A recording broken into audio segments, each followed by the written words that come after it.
What we hear, see, or read can encourage or discourage us. Let's find out our devotions recommendation in the last part of our series, Sa Panginoon, Laging May Pag-asa.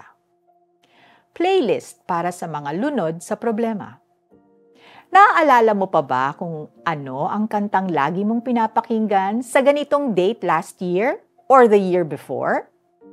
Malamang para sa nakararami, mahirap itong sagutin.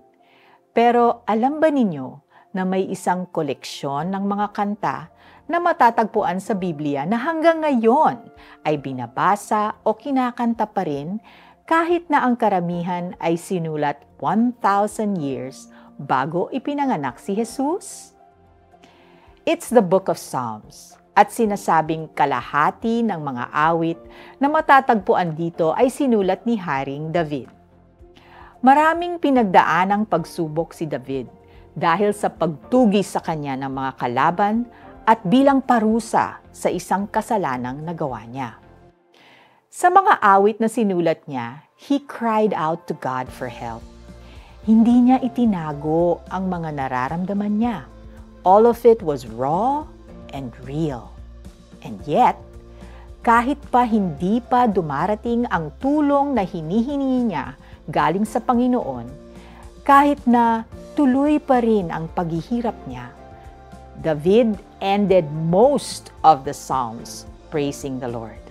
Isinulat ni David ang Psalm 3 noong nagtatago siya sa anak na gustong agawin ang korona sa kanya.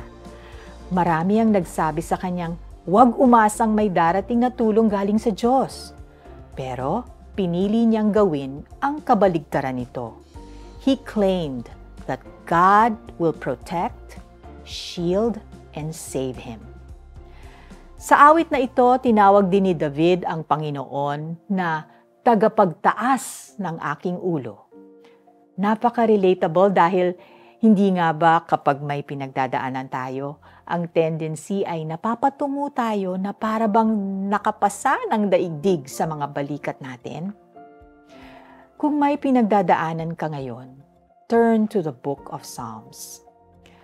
Comforting na malamang normal lang magkaproblema.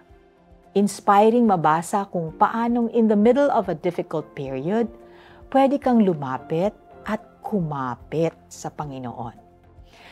At magagawa mo pa rin magpuri, knowing that He is faithful.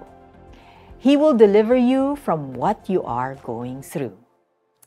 Let's pray. Lord, lumalapit ako sa inyo bilang anak ninyo.